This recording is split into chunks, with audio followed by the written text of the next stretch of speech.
네, 안녕하세요. 세상과의 행복한 시너지를 꿈꾸는 김은주라고 합니다.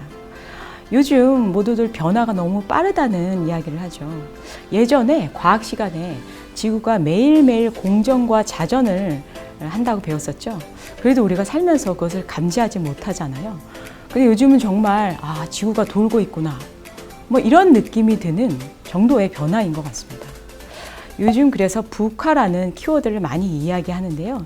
이런 VUCA의 끝판왕, 이 VUCA가 극대화되어 나타난 현상이 바로 코로나가 아닌가 싶습니다. 그래서 포스트 코로나 시대에 우리가 많은 스트레스를 겪으면서 이 환경에 적응하기 위해서 노력을 하고 있습니다. 다윈이 이런 말을 했죠. 가장 강한 종이 살아남는 것이 아니라 변화에 가장 민첩하고 유연하게 적응할 수 있는 종만이 살아남을 수 있다. 결국 변화에 대한 민첩성이 있는 조직이나 개인들에게는 이런 변화가 기회가 될 수 있겠지만 또 그렇지 못한 조직에게는 또 굉장한 위기가 되지 않을까 생각이 됩니다. 그래서 업계 전반에서 애자일에 대한 관심이 커졌다고 볼 수가 있습니다. 하지만 사실 그만큼 애자일에 대한 회의적인 관점도 많이 있는 것 같아요. 우리 같은 보수적인 조직 문화에서 과연 애자일이 성공할 수 있을까?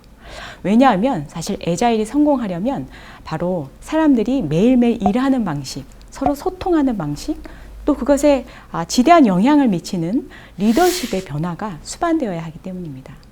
그래서 오늘은 애자일이 무엇인지, 또 애자일 방법론을 조직 내에서 성공시키는 데 있어서 가장 큰 영향을 미치는 애자일 리더십이 무엇인지 한번 알아보도록 하겠습니다. 네, 애자일은 1990년대 IT 기업에서 소프트웨어 개발을 좀 더 효과적으로 하기 위한 어떤 개발자들의 고민과 노력에서부터 출발하게 되었습니다.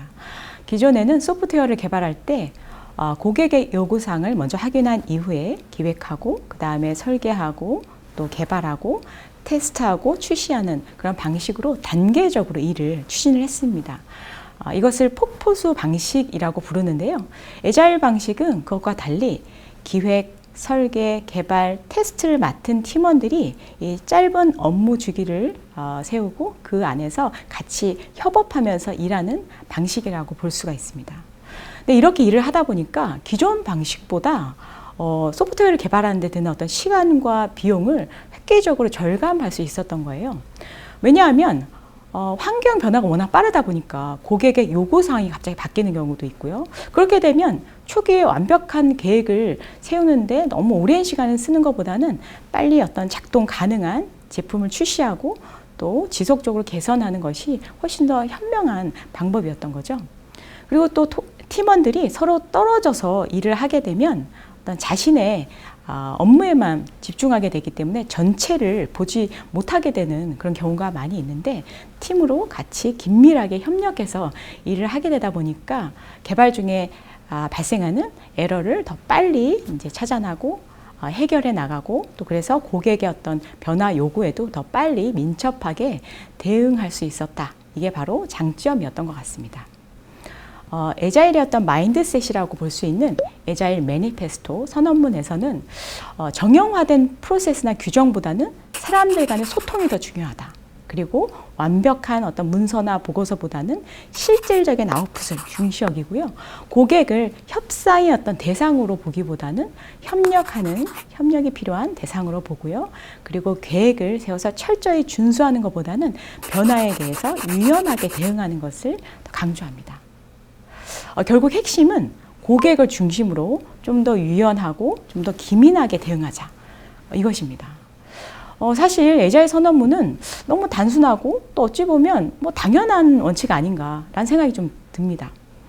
그런데 사실 우리가 일을 하다 보면 이 조직 내에서 이 원칙을 적용하는 것이 참 쉽지만 않습니다. 많은 걸림돌이 존재하죠.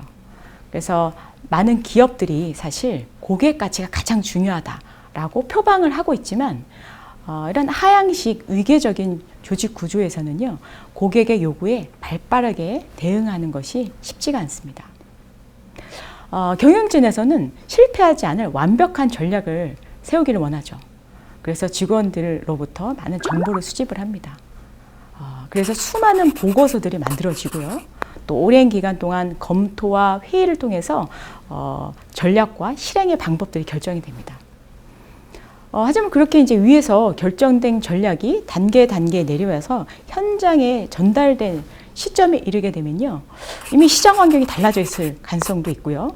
그리고 그렇게 내려온 전략을 실행하는 과정에서 팀원들은 수동적이 되기 쉽고, 또 권한의 부족으로 인해서 현장에서 어떤 발빠른 대응을 하는 것이 어려워지기도 합니다. 그리고 팀들은 또 자신들의 어떤 칸막이 안에서 어떤 불충분한 어떤 정보나 가이드라인을 가지고 일을 해야 되기 때문에 어려움이 있고요. 또 팀마다 서로 이해관계가 다르잖아요. 그래서 각자는 열심히 일을 했는데 완전한 팀으로서 어떤 공동의 목표 달성에 기여하는 것은 참 쉽지가 않은 것 같습니다. 결국은 지시하고 통제하는 과거의 조직 관리 방식으로는 환경 변화 대응이 쉽지가 않으니 우리 고객과 접점에 있는 직원들에게 권한을 부여하고, 그래서 그들이 책임감을 갖게 하고 그들이 고객 가치를 창출할 수 있는 방법을 시도하고 또 성장할 수 있도록 그런 환경을 조성하는 것이 바로 애자일 리더십의 핵심이라고 볼 수가 있습니다. 그래서 우리가 애자일한 조직이 되기 위해서는요, 우리가 조직에 대해서 갖고 있었던 오래된 가정, 당연하다고 믿었던 그런 믿음들을 다시 한번 돌아보는 것이 필요한 것 같습니다. 전통적인 조직 관리 방식은 100년 전에 만들어진 테일러의 과학적 관리법에 기초를 하고 있는데요. 사람들의 개성을 배제하고 업무 방식을 최대한 표준화해서 이것을 따르게 했는데요. 이것은 효율성을 추구하기 위한 목적이죠. 근데 여기에는 이제 인간관계에 있어서도 문제점이 있습니다. 사람은 그냥 내버려 두면 게으름을 피우는, 또 무책임하고 신뢰할 수 없는 존재이기 때문에 이때 관리자는 감독하고 통제하는 것이 중요한 역할이었죠. 사실 테일러의 과학적 방법 관리론이 100년이 이미 지났는데요. 여전히 조직 내에서는 힘을 발휘하고 있는 것 같습니다. 하지만 요즘은 창의적인 문제 해결 능력, 그리고 다각도의 협력이 필요한 시대이잖아요. 그래서 더 이상 이러한 리더십은 현재의 상황에는 맞지 않다. 그래서 직원들과 좀 더 소통하고 또 그들의 의욕을 북돋아주면 직원들은 훨씬 더 많은 성과를 낼 수 있다라는 것을 이제 발견하게 되었죠. 그런데 문제는 직원들과 관리자의 관계를 여전히 상하관계로 바라보고 있다는 것이죠. 매니지먼트 3.0을 쓴 의뢰인 아펠러는 현재의 리더십을 봉건 군주제의 어떤 인자한 임금님으로 묘사를 합니다. 마치 어른과 아이의 관계라고 볼까요? 근데 이제 문제는 세상이 너무 복잡해져서 그 아무리 뛰어난 리더라 하더라도 전체를 다 읽을 수가 없고요. 문제를 해결할 수 있는 완벽한 정답을 찾아낼 수 없다는 것이죠. 그래서 애자일 리더십에서는 조직을 민주주의 국가의 도시로 가정을 합니다. 도시는 너무 복잡하잖아요. 그래서 일일이 시에서 관리하고 통제할 수가 없습니다. 도시의 어떤 시민들, 또 단체, 기업들은 각각의 어떤 자유의지와 또 목적을 가지고 서로 협력도 하고 또 경쟁도 하면서 살아가게 되는 거죠. 이때 시의 역할은, 시장님의 역할은 시민들이 행복하게 사는 데 필요한 어떤 인프라를 구축하고요. 또 그들의 의견을 반영해서 또 계속 개선해 나가는 것이겠죠. 도시가 발전하려면 시민 모두가 어떤 일정 부분의 책임감을 공유해야 하는 것처럼 애자일 리더십은 팀원 모두가 팀 성공에 대해서 책임감을 갖는 것을 지향합니다.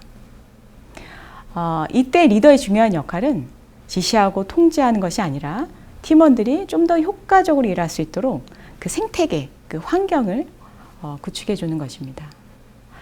마치 그런 것 같아요. 과거의 리더십이 교차로에서 신호등이 있기 때문에 차들이 언제 가고 또 언제 멈춰야 하는지 일일이 제어하는 방식이었다면, 요즘 같은 북한 시대에 필요한 리더십은 회전교차로에서 신호등이 없잖아요. 운전자들이 유연하게 자기 갈 길을 가도록 하는 그런 시스템인 것 같습니다.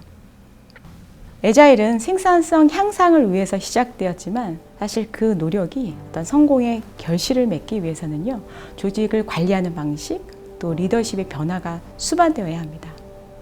건강한 조직 문화, 그리고 수평적 리더십이 준비되지 않은 상황에서 무조건 애자일로 성공을 거둔 그런 기업들의 사례를 따라가는 것은 어찌 보면 혼란과 실패를 자초하는 길이라고 볼 수가 있습니다. 애자일은 철학이고 또 마인드셋입니다. 다소 추상적이고 좀 모호하게 보이는 이 원칙을 기반으로 해서 우리 회사가 처한 상황 또 맥락 안에서 우리에게 필요한 애자일의 모습이 어떤 모습인지 또 리더와 직원들이 함께 머리를 맞대고 솔직하게 소통하면서 만들어 나가는 그런 공동의 노력이 필요하다고 생각이 됩니다.